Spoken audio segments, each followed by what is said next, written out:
बिस्मिल्लाहिर्रहमानिर्रहीम। 9th class, अस्सलाम वालेकुम। उम्मीद है आप लोग खैरियत से होंगे। हमने अपना पिछला उर्दू का टॉपिक जो था वो पढ़ा था कदर अयाज, और मैंने आपको उसकी एक्सरसाइज होमवर्क में दी थी। आज हम उसी चैप्टर की एक्सरसाइज है, ये मेरे पास जो सामने खुला हुआ है, ग्रामर का पोर्शन। आज हम ये ग्रामर का पोर्शन करेंगे। ये डेफिनेशन आपको थोड़ा सा बताऊँगी और आपने इसको अपनी नोटबुक्स पर उतारना है। लेकिन इसके लिए पहले आप ऊपर देख लीजिएगा, ये जो कॉलम मैचिंग है वो हमेशा मैं आपसे कहती होती हूँ कि आप उसको बुक पे ही रहने दें, लेकिन इसके साथ मैंने पेंसिल से लिखा, कॉपी पर करें। अगर आप में से किसी ने अभी तक नहीं की तो क्योंकि ये मुतज़ाद अल्फाज हैं, ठीक है। बाज़ औक़ात तो अल्फाज वो होते हैं कि जो नज़म के अंदर से लिए गए होते हैं और मतलब शेर के लिहाज से उनको मैच करना होता है, लेकिन ये वाले मुतज़ाद अल्फाज हैं तो आपने इनको नोटबुक पर ज़रूर करना है।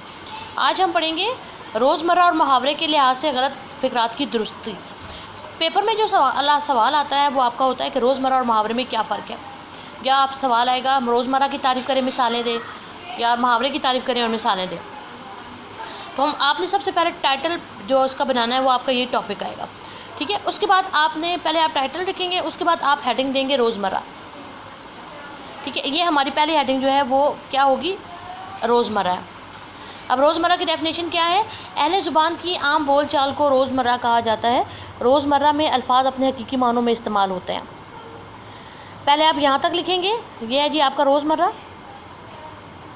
फिर आप नीचे आ जाओगे, यहाँ से लिखोगे किसी भी ज़बान को दुरुस्त बोलने या लिखने के लिए इसके रोज़मर्रा और मुहावरे से आशनाई ज़रूरी है। अगर खिलाफ ज़बान कोई लफ्ज़ लिखा या बोला जाए तो वो गलत शुमार होगा। यहाँ तक आप डेफिनेशन लिखोगे। अब रोज़मर्रा की मिसालें अगर आप देखें गलत फ़िक्रात में जिनको जो इन सर्कल नहीं हुई हुई वो आपकी रोज़मर्रा की मिसालें हैं। जैसे आप क्या इसमें आपको छोटी छोटी गलतियाँ नज़र आती है, का, की, के, ने, से, को, पर की गलतियाँ। जैसे अगर आपको याद हो तो अभी आपने जो पेपर दिए हैं जिसमें गलत जुमला था, अचानक से मुझे मेरी खोई हुई किताब मिल गई। और मेरे ख्याल में 17 मैंने पेपर चेक किए हैं और उसमें से सिर्फ एक बच्चे का ठीक था। हमेशा लफ्ज़ होता है अचानक मुझे मेरी खोई हुई किताब मिल गई, अचानक से नहीं। अगर आप उसका से लगाते हो तो ये आपका क्या होगा, रोज़मर्रा के लिहाज से गलत जुमला होगा। तो ठीक है, डेफिनेशन की तरफ आएंगे। डेफिनेशन आपने यहाँ तक लिखनी है, उसके बाद आप इसके साथ यहीं से लेकर यहाँ तक लिखोगे।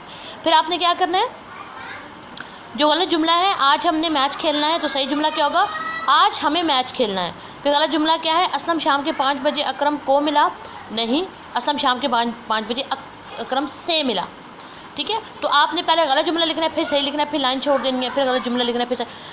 पेपर में अक्सर इन्हीं में से आता है। अगर आप पिछले 5 साल पेपर्स उठाकर देखें ना बोर्ड के, तो उसमें आपको नज़र आएगा कि मोस्टली इन्हीं में से आया हुआ है।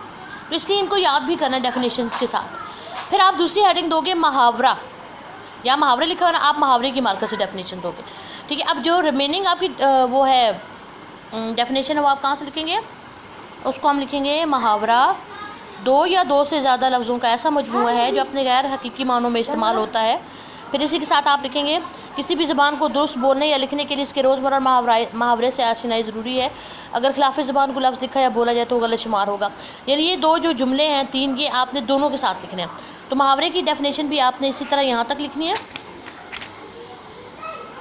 फिर इसी तरह मुहावरे के देखें, जो मुहावरे हैं मैंने उनको इनसर्कल किया हुआ है, वो गलत है। तुम तो नाक पर मच्छर नहीं बैठने देते, नहीं, तुम तो नाक पर मक्खी नहीं बैठने देते। वो तो हमेशा बेपर की सुनाती है, बेपर की सुनाई नहीं जाती, बेपर की उड़ाती है, ये सही होगा। तो जिस तरह आप मुहावरा, इसी तरह पहले आप गलत मुहावरा लिखेंगे, फिर दुरुस्त लिखेंगे, फिर लाइन छोड़ेंगे, फिर गलत, फिर दुरुस्त, फिर, ठीक है जी। इस तरह आपने करना है। अपना रोज़मर्रा और मुहावरा दोनों का काम आपने इस तरह करना है। और दूसरी चीज़ क्या है, ऑन मंडे इंशाल्लाह आप लोग मुझे, अभी आपके पास सैटरडे संडे भी है इन 2 दिनों में, और फ्राइडे भी है इन 2 दिनों में। मैंने आपको पहला टॉपिक करवाया था नात, उसकी तशरीह वगैरह करवाई थी, उसके मशक़ी सवालात थे। तो अब आप लोगों का उर्दू का साथ ही दूसरा काम ये है कि आपने मुझे अपने उर्दू के नात की तशरीह और एक्सरसाइज की तस्वीरें व्हाट्सएप करनी है, ताकि मुझे पता चले कि आप लोगों ने काम किया है, नहीं किया, अगर किया है तो कैसा किया है, ठीक है। तो आपने मुझे अपनी तस्वीरें जो हैं वो व्हाट्सएप करनी है। उर्दू की जो हैं वो कौन सी तस्वीरें हैं आपकी, उर्दू की आपकी तस्वीरें हैं, नात की जो टॉपिक हमारा मुकम्मल हो चुका है, तो आप सब ने मुझे उसकी पिक्चर्स जो हैं वो व्हाट्सएप करनी है। और ये वाला काम आपने अपनी नोटबुक्स के ऊपर या रजिस्टर जो भी आप यूज़ करें उसके ऊपर आपने इसको खूबसूरती से कर लेना है, ठीक है। ओके, अल्लाह हाफ़िज़।